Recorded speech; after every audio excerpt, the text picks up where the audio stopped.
Good evening. This video is on one-step equations. We're going to write them, we're going to simplify them, and we're going to solve them. It should be page 26 in your notebook. So let's go ahead and get started. Luckily, you guys already know how to write an expression algebraically. So all we have to do now is take that expression, put an equal sign with it, and then set it equal to the other part, the other expression. So what we're going to do here is we're going to write this out, solve it, and then we're going to put our finished equation in solution here. So let's get started. 3 less than W equals 20. So 3 less than W is going to be one side of my equation, and then equals 20 is going to be the other side of my equation. So I want to represent this expression right here, 35 less than W. So 35 is going to be taken away from W, and that's equivalent to 20. So there's my equation. I'm going to write it over here.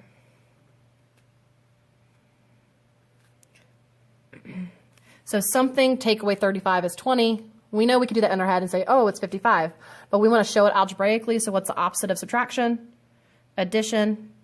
If I do it to one side, we're going to do it to the other, just like with our pawns earlier today in class. Well, this makes a zero pair. So that's my additive inverse. So W equals 55. So our solution is W equals 55. All right.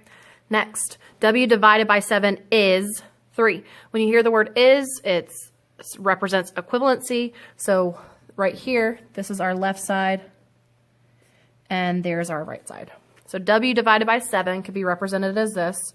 And remember, we show division now where we do a fraction bar, and then we've got a divisor, is equivalent to 3. So something divided by 7 is 3. In our heads, we say, oh, it's got to be 21. But let's prove it algebraically. So dividing by 7, the inverse operation is multiplication, so we're going to multiply by 7. Inverse operations cancel each other. Now, whatever I do to one side, I do to the other. And 3 times 7 gives me 21. So therefore, our equation is W divided by 7 equals 3. Our solution is 21. All right, next problem, 10 increased by x is 14. So here's our left side, here's our right side. So 10 increased by x, so x plus 10, or 10 plus x. Commutative property allows us to put that in a different order, is 14. So what plus 10 gives me 14? I know it's going to be 4, but let's prove it. What's the opposite of addition? Subtraction. And then whatever I do to one side, I do to the other.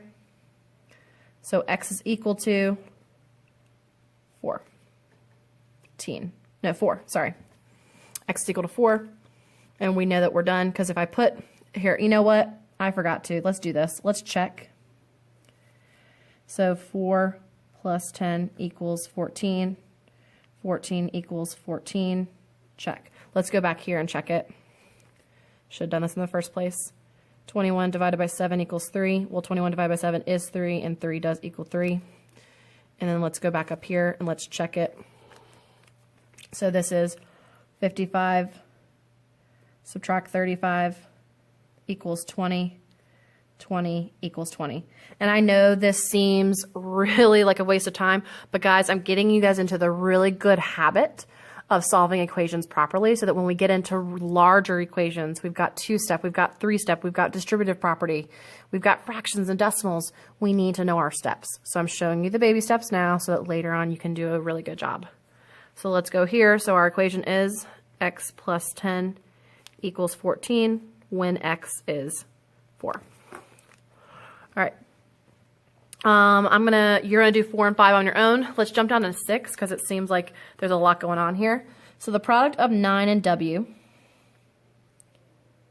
is equal to, so I see that is equal to the difference of 41 and 5.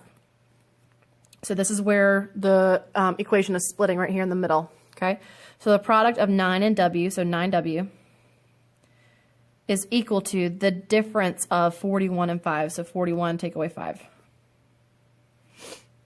All right, what we can do is we could simplify this expression over here and reduce it down to 9W equals 36. 9 times what gives you 36? We already know it's 4, but let's prove algebraically. What's the opposite of multiplication? Division. If I do to one side, I'm going to do it to the other. And 36 divided by 9 does give me 4. All right, let's check it. So 9 times 4, is that equivalent to 41 minus 5? Well, 9 times 4 is 36. 41 minus 5 is 36, so therefore it does work. So our equation is 9w equals 41 minus 5, and our solution is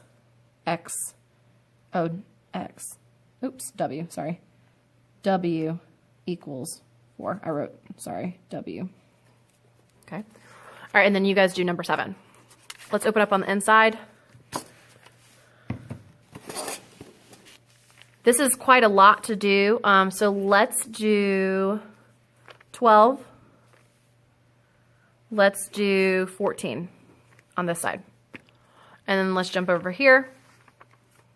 And I would like for you to go ahead and do all 6. So at the top, I'm going to say complete all 6. Here, we've just got some stuff going on where we have to simplify, and then we can solve. So let's do this first one together. So the simplified equation, well, I can simplify this side to be 66 equals x minus 4. And then there's my new simplified equation that I can now solve. So 66 equals x minus 4. So what minus 4 gives me 66? I know it's 70, but let's prove it.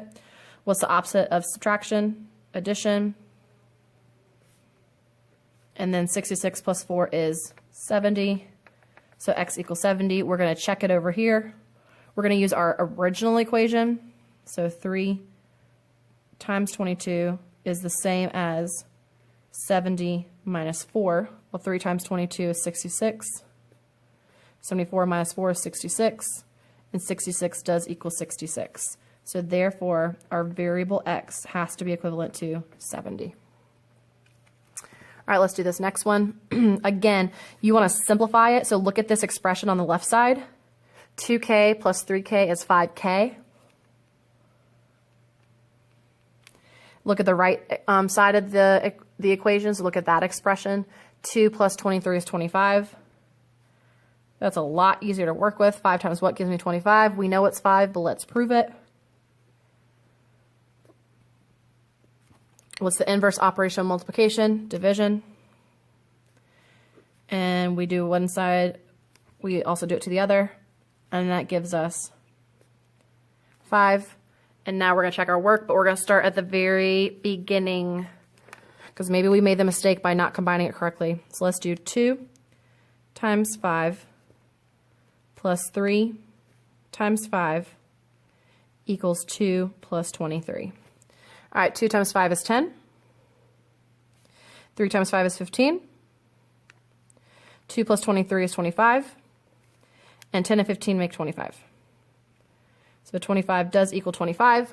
So therefore, our solution is k equals 5. All right, and then the rest of your homework is to do 17, 18, 19, and 20. If you have any questions, please ask. Also, look at this. It looks hard, but it's really not because you already know that 4 squared is 16. So just follow order of operations over here and then just simplify and solve as normal. All right, ask questions tomorrow if you have any, and I hope you have a great night. Bye.